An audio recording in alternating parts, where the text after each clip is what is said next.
Guys, well, we are underway. Thanks Carter for getting us going. For those of you who just dropped in, we had a little Bible trivia kind of game, and the Losies were the winners. And now we're gonna kind of jump in. We have a couple. Well, we have one more thing we're gonna try out this time around. We've been really enjoyed kind of having the big group conversation all along the way. But especially we have a great group turning out. We're going to break up into smaller groups and be able to kind of discuss what we're learning about today in smaller groups. So that should be fun. But I didn't mention it last week, but we had a couple birthdays last week that I forgot to mention.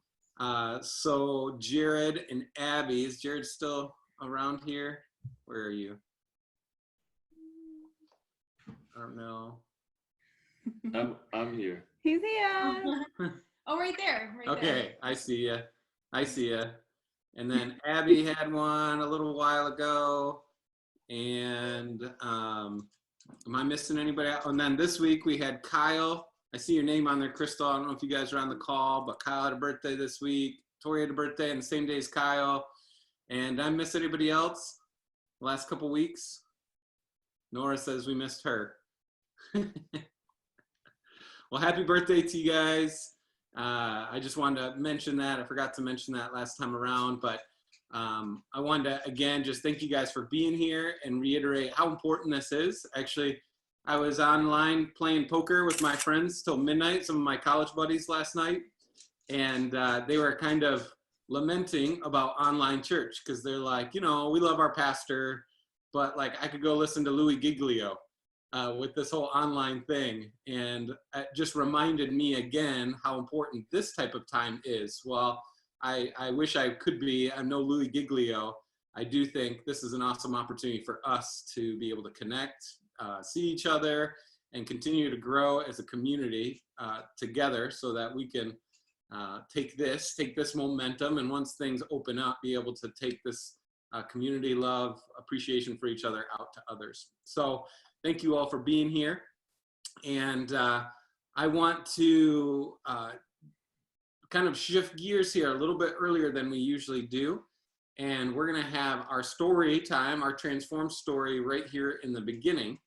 And after that, we'll jump into the day's teaching. So, John Ryan, trying to find your, there you are, there, find your icon.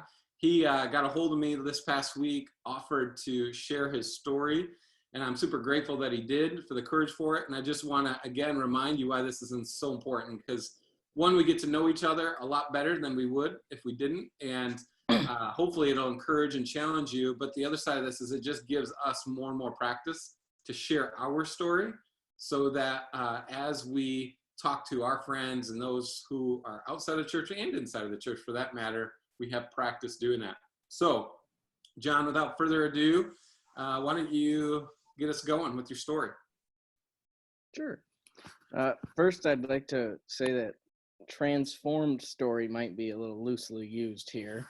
I think you'll find from my background that I've lived a life that's, from the get-go, my parents introduced me to the church, and I was raised Lutheran, attended what we called confirmation class. Catholics would call it catechism, I think. But basically that's learning Luther's catechism and some of the Bible stories all through kind of elementary school and middle school. And then you get confirmed in the Lutheran church and you can have your first communion at that point. That's right around, I don't know, age 13 or so.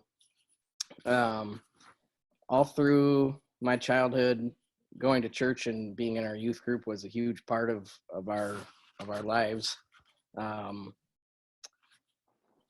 Even right after that, I went to a small Christian college, Hope College, for my degree. At Hope, there's chapel. Went to chapel all the time.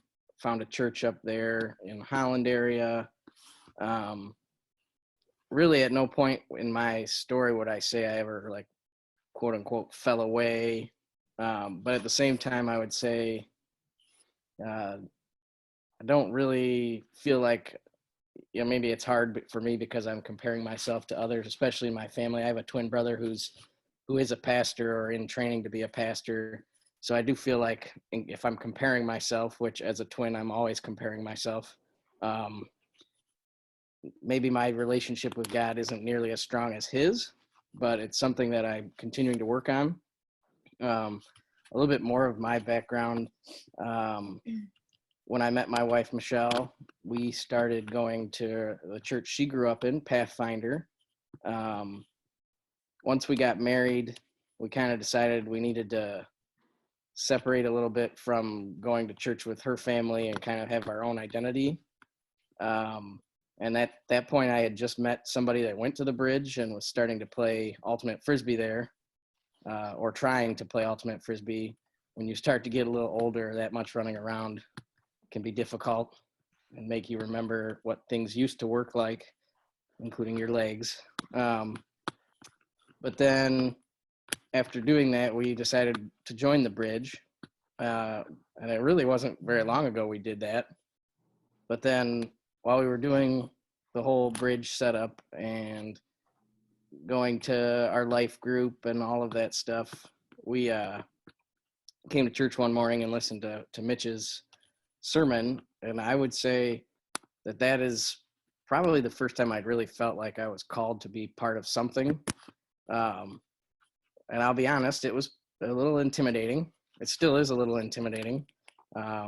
This is probably the most all of you on here have heard me speak, except Mitch and Rick and Eric, because Eric's in a small group with me. I'm not really what I would call an open book until I really get to know somebody. And until that happens, I have this kind of a shield up.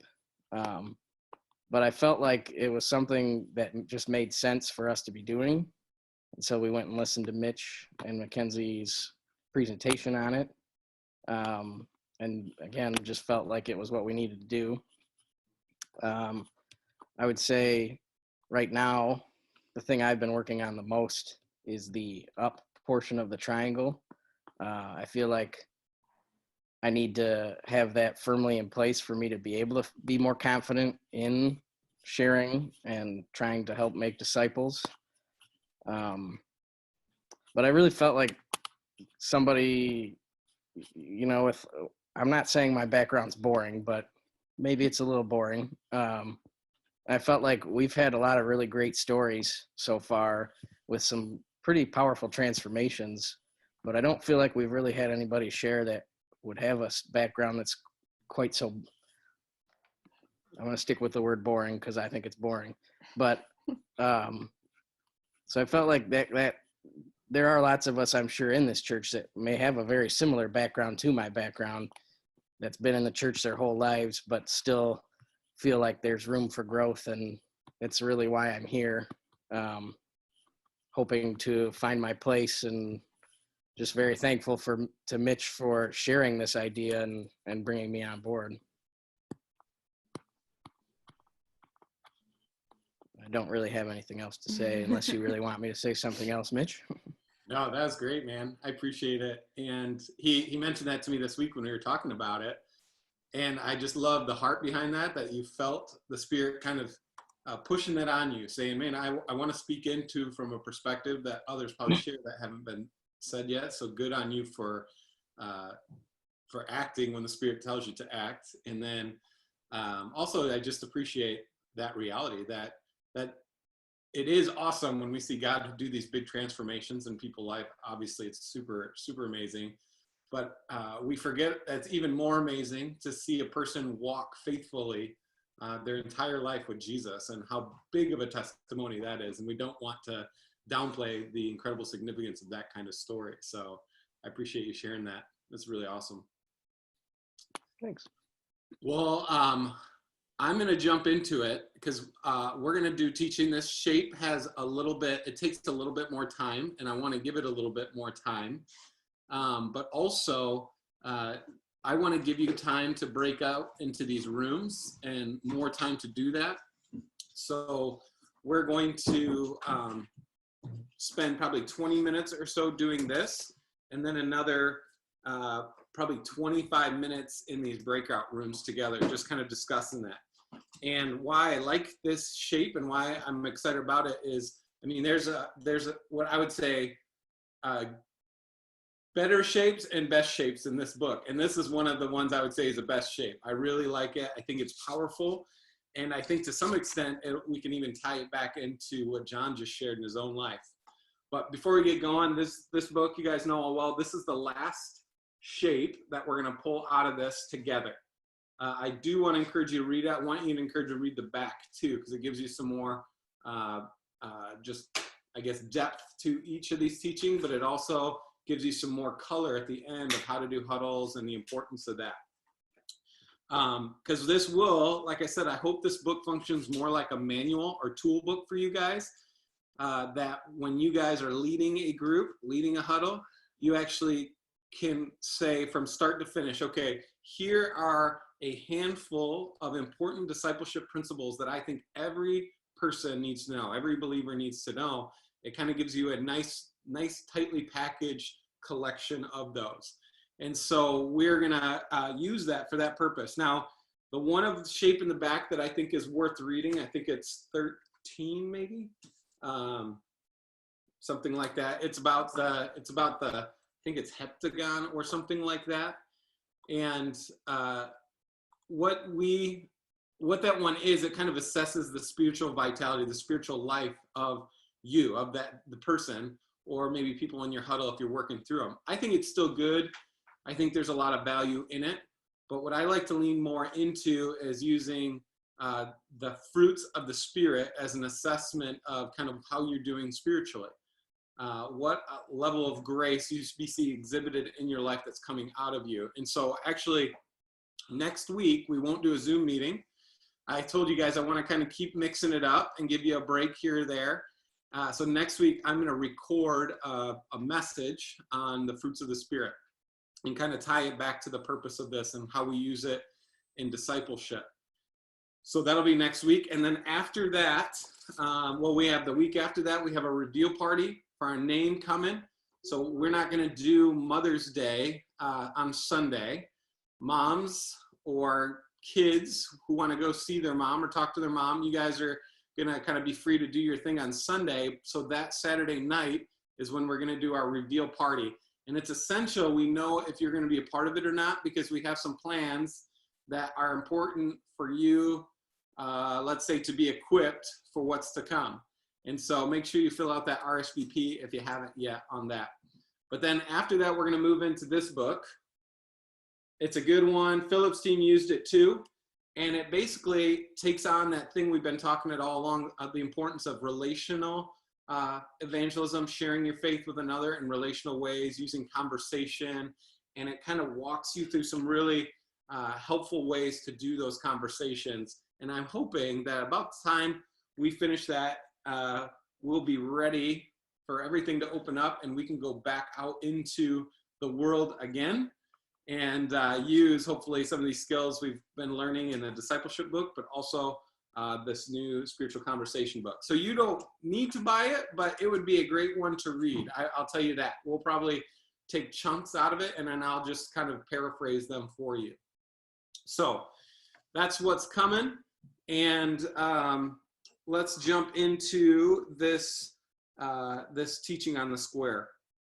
So I'll get this thing going here. You guys get my little trusty whiteboard. We see over and over again how Jesus was actually the best teacher ever, the best leader in history. And what's incredible is that often when we think about leadership here in America, we have a little bit different view of how leadership is done. And we forget about this wonderful example that Jesus gave us all along. And so what this does is looks at Jesus's life and how he raised up his disciples to see what the process is as a learner, as a follower of Jesus, and what the process is of becoming a strong leader and discipler of Jesus. And so they use the square. And I'm gonna show you why here in a second. But remember, the reason we do these shapes is a memorable way of being able to teach this principle. And this principle is all about multiplication and discipleship. So like I said, the process of becoming a disciple, and then also the process of leading people to become disciples who make disciples. So we're going to start on being a disciple of Jesus, learning how to follow Jesus.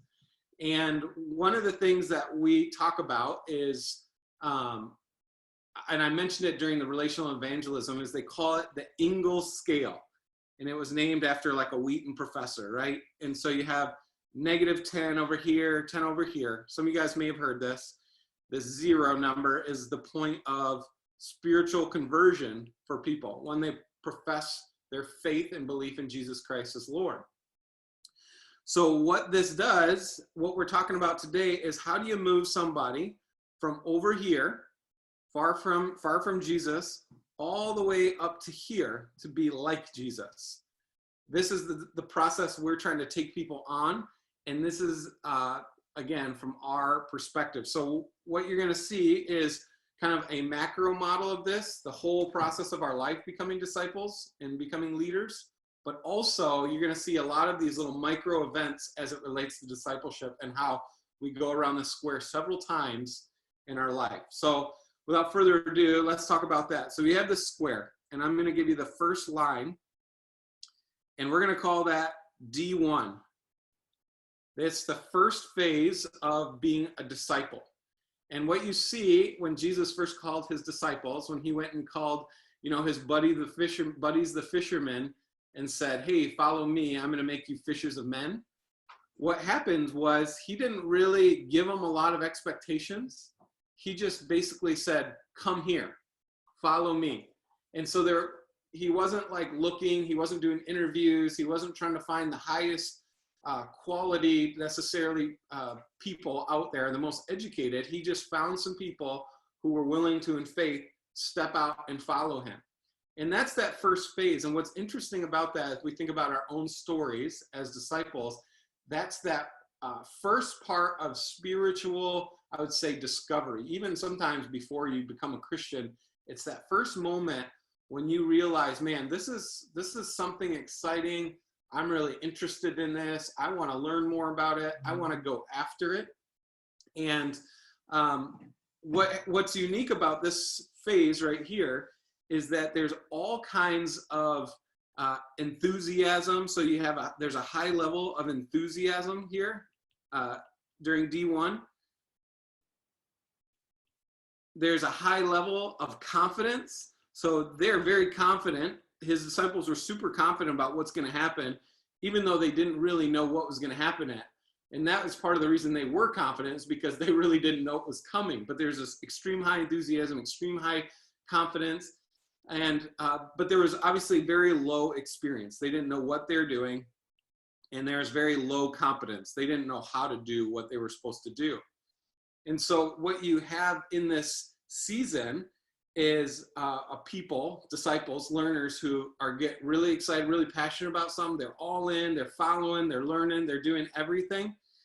And then once they get into it a little ways, and there's a reason that's this part of the square, they get into this D2 phase. And why I think it's clever that they use the shape this way is this is the part of the phase where you realize, where you finally realize you don't have any experience and you don't have any competence in the area. So all of a sudden, this high enthusiasm drops. It goes super low. This high confidence becomes super low. And then this is why in this part of the shape, you actually see it going down. It feels like the free fall of the learning process, where you're just realizing, for his disciples, what they realize is how hard this was going to be. Jesus is telling them, you have to sell all your possessions. You store treasures in heaven, not on here on earth. When you're going to go share the gospel, you're going to go and you're not going to take anything with you. You just basically the clothes on your back, and you're going to trust me that people are going to help you. And oh, by the way, people are going to try to attack you and persecute you. And I'm going to die too. And no disciple is better than his master. So what does that mean for you? And all of a sudden, this realization started happening. And you see them starting to clamor, starting to get nervous and freak out a bit about this. And this happens in our own walk so many times where we're really excited about discipleship, and then we learn about something that we didn't like, and then we start freaking out saying, you know what, I don't know if I'm actually all into this as much as I thought I was all into this. And so there's a tendency here for people to run back to this D1 leg where they can say, you know what, that's hard, I don't like this, I'm going to go back and learn something else, or I'm going to go back to a new religion, or I'm going to go back to this new thing where I can live in that ignorant zeal of enthusiasm and confidence that I can have because I don't know any different. And you'll see a person who does that often, they'll make this cycle, they'll go over and they'll go down just like this over and over and over. And the more you do that, actually, the more solid this road comes back up here. And it's very similar in that learning circle, right? Like you never complete the process. You never actually grow into a strong, mature Christian at this point because you never actually do the hard work of getting around the corner to this D3 phase down here. In this D3 phase, basically, all of these things here, this enthusiasm, this confidence, this experience, this competence, it starts growing. You're just learning. And what you see here in Jesus' life is this is the moment where he starts giving that conversation about, you know what, you're my friends. And he starts spending a lot of time with them. He starts having these private teaching sessions with them all along the way. And their time together and their intimacy grows in this intense way. But Jesus, being the great leader that got them around this corner, he actually has some stuff drawn and help them look back on, you remember what this is like, but now you're getting it. Now you're growing. Now you're maturing, and he's building them up. But the funny thing is you see in Jesus' life, this is about the point where he says, oh, by the way, I'm going to be leaving soon, and you're going to be on your own. So he's already seeding in their minds, I'm not going to be here to do it, so you're going to have to do it. And not just for yourself, but you're going to have to teach other people how to follow me. And so he's preparing them. And this is a heavy building phase right here in D3. This D3 is really where a lot of maturation comes in and a lot of growth. This is where you're spending a lot of time with Jesus. And finally, this D4 phase up here is that point where you as a disciple, his disciples, were functionally doing a lot of ministry on their own. They're now qualified to actually teach and lead and do some of those on their own. And so the book, I really like how they summarize it. They say this D1 here is a good way to think about it is I'll do the work, you just watch. And then in D2, it's I'll do the work and you help. And then in D3, we see you do the work and I'll help you. And then finally, this D4 phase, what makes it unique is a sense of you do the work and I'll watch. And so the leader in that situation, Jesus, for his disciple, is more giving feedback and commentary. You get that example when they're trying to exorcise demons out of people, and they're like, Jesus, how do we do it? He's given them the chance, and he says, basically some of these are tricky, and he does it for them, and he helps them. But that's kind of this idea. And so we go through this process as learners right here, as disciples.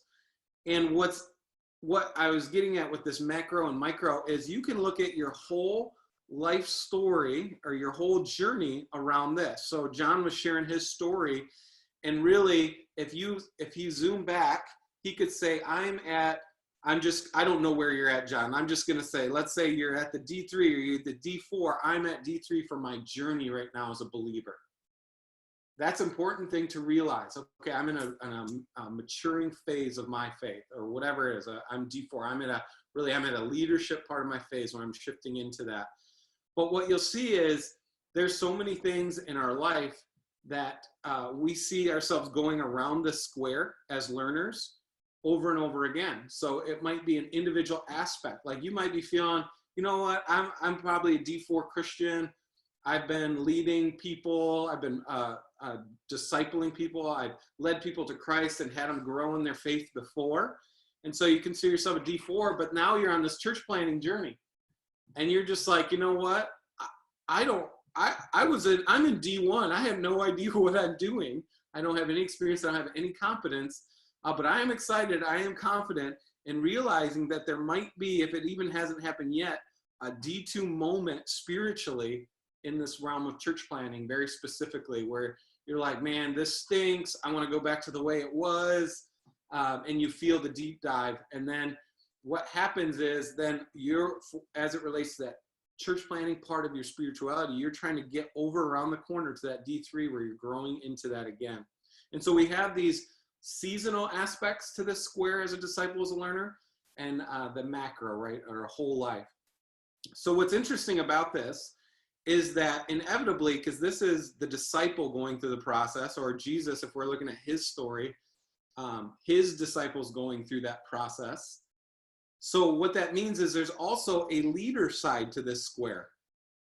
And so we have Jesus corresponding his actions as a leader to every leg in this. So when he first calls his disciples, those D1 disciples, to be fishers of men, Jesus was an L1 leader at that point, is what we'll call it. That means he's figuring out how to lead them through that phase where they're confident, where they're enthusiastic, but they don't have any experience. They don't know what they're doing. And so ultimately, he knows that that's true. And so there's things that are characteristic of what an L1 leader needs to be. They need to be very directive, so high direction. And what's interesting about that is in our culture, where the leadership structure has been flattening for many, many years, a lot of us are afraid to be highly directive leaders because we want people to be involved and have say and consensus. But we see actually in this example that Jesus was very directive. He kind of told them what to do, but he wasn't unhealthy or abusive with it. You also see in this L1 that he gives a high example. Basically, Jesus is just doing what he wants them to do. And that's what I love about this model. It's leadership training, but it's relational leadership training. It's not just telling people what they should do. It's Jesus actually living it out and letting them experience it, see it, ask questions, do whatever they need to do to process themselves becoming that kind of a disciple, eventually that kind of a leader. The other thing about it, and it relates to that direction, is there's very a low consensus season for a leader. I realized that in my own life. I've made that mistake where you try to, especially early in the leadership phase with some of the people, you try to invite their opinion in on everything. And we see here, Jesus didn't actually invite their opinion on many things in the beginning. He just kind of did what he knew was right. There wasn't a lot of consensus, and that's what was able to keep that mission moving. And there's very low explanation at this point, because the reality is that they probably wouldn't even understand if he told them why. He's just got to get their trust. He's got to show it to them. And then as they grow and discover, it's going to make more sense, or they're going to ask questions, and then he can explain it. So every one of these phases corresponds to countering our counterpart, a leadership role to help that disciple in that phase grow through it. So in the same way, L2, there's a season of leadership that when you're walking somebody through that free fall of the D2 phase, you have to be aware they're in that free fall, because quite frankly, the most important thing to a D2 learner, somebody in that second phase, is this L2 leader. If they don't have a strong leader walking them through that free fall of enthusiasm and confidence and helping them grow in their experience and competence, they're probably going to rush back in this way like we talked about. So that leader over here is really important, and they have to be able to give, again, that high direction. But over here, all of a sudden, you're also giving just a high level of discussion. You're given a high level, again, of example. We know that, but a high level of accessibility. Because when they're in this free fall, these people are trying to process you. If you're in that free fall, you're trying to process what's happening in your own lives, about your beliefs, about your emotions. And so Jesus was incredibly available, walking them through that. A great example is when they feed the 5,000 and they've just been doing some ministry and they're whipped out, they're worn out. And then all of a sudden, the day's ending and they're ready to just go get some quiet space and go eat. And Jesus, basically, they say, Jesus, can we just tell all these people to leave? They just want to check out. They want to time out. But what does Jesus do? He actually says, no, you're going to feed all of them. And we see them whipped out, tired, and then he pushes them even further to do that. But afterwards, they have this time of prayer and processing together to go to know what's going on, because they're in that moment, kind of in a free fall moment. And so this spot here, maybe you've thought about it when you've been in a leadership role, whether that's within the church or outside of the church.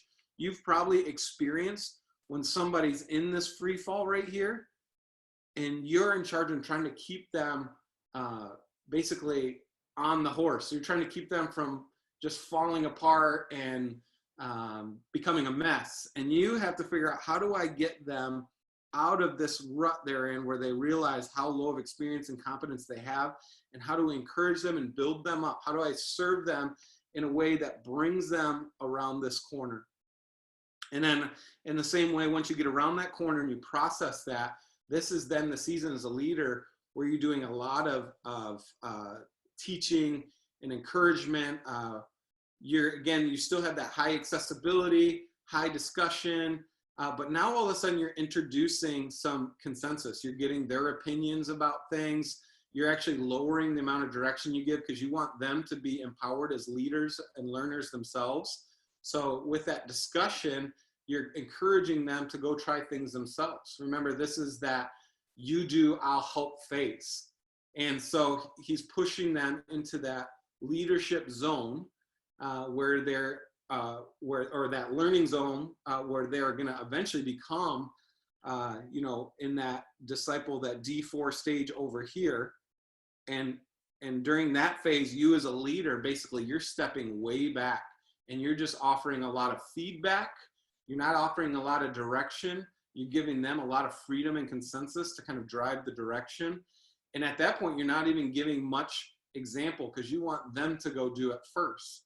So you as a leader, that's the point when you're saying, I know I could do it myself, but I have to wait till they want to go try it and try it on their own. That's what a good L4 leader does, with the purpose of, when this person over here in D4 kind of gets that strength and maturity as a learner to do it on their own and then move forward, this person in a lot of ways is ready to go become a leader of somebody, and because they've walked through that journey themselves. Now here's the nuance, and this is a lot to take in, and I realize that. That's why you guys are going to have time to discuss it here pretty quick. The nuance of this is not perfect, and there's a macro and micro to this too. Because you might be looking at yourself in this discipleship square saying, yeah, there isn't I have arrived moment in the Christian faith. So you're on the spectrum, but you also are going to be over here on this leadership side as a person who's trying to make disciples who make disciples. And so maybe you're not even mentoring or discipling anybody right now, and technically not on the square. But I imagine if you are, when you are, you're going to find yourself in the same place of saying, how do I actually develop a person around this to make this journey? And then what do I need to do as a leader? But the other trick of this is, if you say, hey, I'm a D3, I'm in the D3 zone, I can't lead anybody possibly to here, that's actually wrong. Because basically you just need to be one step ahead of somebody. You need to have gone through it before them, is basically the only qualification to help them around this. And as I said, there's this macro model in your life, where you're at in life, but most often we don't think in terms of that. We think of going through a unique event or phase in our life that we can help somebody else go through themselves. And I know Jake and I had talked about this shape, and he could tell you more about this, so I don't want to take his words out of his mouth, but he was talking about the importance for him, even though he understands a lot about business, it was so important for him to have somebody in the restaurant and the brewing business who's kind of went before him, kind of walk him through the process of that. And now he's trying to do that for others in terms of business and starting a business and that sort of thing. So that's kind of the heart of this. There's a lot taken. The book really gives you a lot of description, but what I love about this is you can definitely identify, and as you're teaching this, if you're thinking about teaching this to some of your, if you're thinking about teaching this to some of our people, or like the ones that you're going to lead in a huddle, then what's important to realize is that you probably want to just do like the discipleship square first and spend a week or two on that and just say, what does it mean as me being a learner, as a follower of Jesus, and where am I at?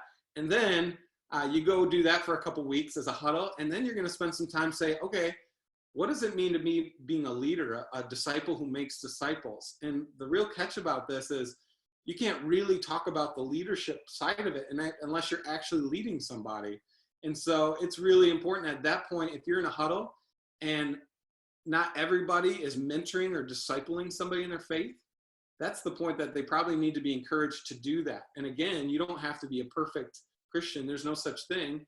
But you have to be willing to go do that. And that's why it's so important that we kind of live by that model. Like, like Paul had his Barnabas that mentored him like crazy, but he also had his Timothy who he was constantly developing simultaneously. And in that same way, we kind of have to live with that dynamic. We're always learning and have a leader in our life, but we need to be a leader to somebody else. And this is kind of what that shape illustrates too. So that's the learning square. And what I want you guys to do now is I'm going to send you guys into like these breakout rooms in here. And I want you guys just to spend some time talking and processing about processing this all. And so, you can use those questions. We know, what did you learn? What is God saying to you? What are you going to do about it? Or you can talk about what are some things that jumped out at you? Or better yet, you could talk about, I've seen myself do that kind of fall and retreat back to D1 and tell each other about some of that. Or you could say, hey, I'm here right now, I'm pretty sure, at this phase of my life. But I kind of want to leave that open to you guys. Take it where you want it. I want to go with it. And so I'll send you in these Zoom rooms. It's random.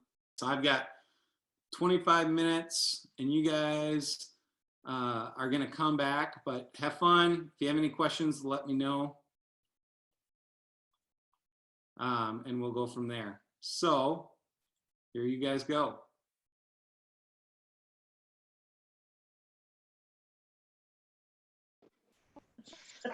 We got kicked out. Oh, I guess we should stop here. That's the end. The end. We forgot to look at that time. Yeah, I didn't even see it. We forgot to look at that time. All right, guys. I hope you enjoyed that. Yeah, that was fun. Good. Oh, yeah. It gives people a little bit better opportunity to talk and process, and so I wanted to make sure we do that. We can do that more often too. I'm not actually sure how long we're going to have to do this. Like I said, the next 2 weeks, we won't be on Zoom because we have that. Well, I guess the reveal party will be on Zoom. And that'll get us at May 15th. So I don't really know what's going to happen after that. But we're kind of just, we're going to keep it, close, kind of planning out closer out ahead. So we have the ability to meet in person if that changes quicker than that. So we're kind of waiting just like you guys. But I wanted to kind of mention some of that again, the name reveal. We talked about that already, May 9th, 6:30. It's a Saturday night. Again, really need you being there and really need to know if you're going to be there too. You'll regret it. If you don't RSVP, you will regret it. Trust me. And so part of that fun night is Carter's putting together a cool video. And we really want and need a good photo of you and or your family together. And so if you could send those, either email them to Carter if that uplink is harder to figure out, or just put them in that Google photo folder that I had mentioned in the the previous email. So if you have questions about that, just let me know. But we really need that by this upcoming Friday. Now, do you want this to be like a family portrait? It can be a little anything. It could be a portrait, or it could be a fun action shot, or it could be a selfie. It's meant to be fun, but I also don't want to stress you out thinking about the perfect pose or anything like that for this video. So don't get too carried away worrying about it, but we do need it. And if you can't decide, send Carter too, and he'll decide for you. That's true. So so that's coming up. Really need that.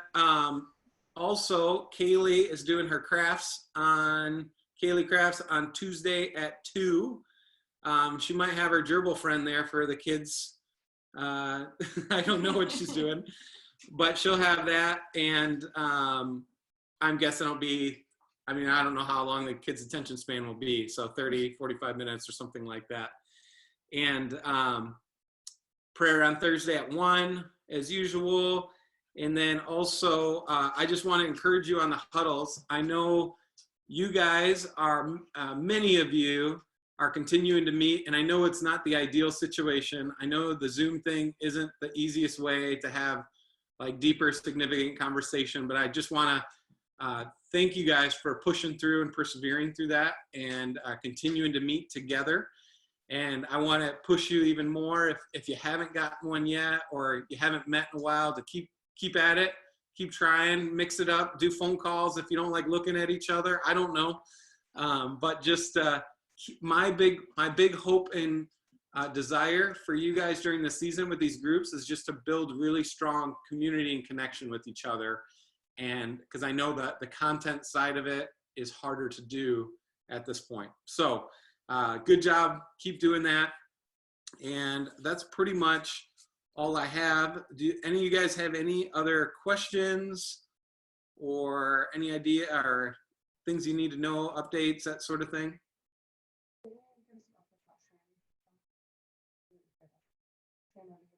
Yeah. Do we have any updates about Shane right now? Yeah. Last I heard that everything went really smoothly. Let me look at the text. Yeah, you want to pull it up? Yeah. So, As of yesterday, he was going back into a regular room and was up and moving around. Seems to be in pretty good spirits, but that's a tough recovery. yeah. Yeah, so on Friday afternoon, Sally texted and said he's doing good. They had him up walking already, so this is Friday at 4. He said he feels like he got hit by 2 Mack trucks, and he's in regular IC out of the ICU into like a regular recovery room. But he seems like he's in good spirits. He's been able to have conversations with family, and so now it's just the long healing process, 3 to 4 months, they're saying, before he can even work. So it is going to be a long run for them. And so I think it's just really important for us to be aware of that. And it's great. And hopefully you guys have been able to give them some encouragement during this critical period, the surgery and all that, but they're going to need a lot of support probably for the next several months. So just be aware of that and reach out to them and keep loving on them well. You guys are doing great. So thank you for that. Yeah, the one thing that I mean, when I had my open heart, I was back to work after 4 weeks. Sally says for Shane, it's going to be 3 to 4 months. Wow. Just because he does the paramedic stuff and he can't lift stuff. Right. And so that is going to be a challenge for them, I think, financially, psychologically, you name it. Yeah. So, yeah, I do think we need to come alongside them. They're going to need us in a lot of ways. All right, guys. Well, we will, anything else, I'll follow up with some of this. All right. Well, let me pray, and we'll be done for the day. Like usual, I'll just stick around, and if you guys have any questions, you can get me after. Yeah, thanks for this time together. Thank you that we had the opportunity to just catch up. Thank you for, as frustrating as it can be sometimes, this technology. We thank you for it, that we can see each other, connect as a church family, and just be encouraged together. God, I just pray right now for Shane and Sally and Mara. Pray for his quick recovery. Pray for them just to be able to get everything they need during this time. And I pray that you do such a mighty thing that they will be telling this story for many years to come about your faithfulness in this. And God, I just thank you for every person here, every person who wasn't able to make it, for their commitment to this church, to this team. And I pray many blessings on them. Pray that you pour down their grace and your spirit on each of them, and that they would be just powerful messengers for your son and for your glory, Lord. We thank you and pray in Jesus' name. Amen. Amen. All right, guys, we'll have a great Sunday, and then I'll send my sermon video probably like Saturday or something like that, so you guys can kind of watch it whenever you want. Awesome. Bye-bye. Bye-bye. Bye.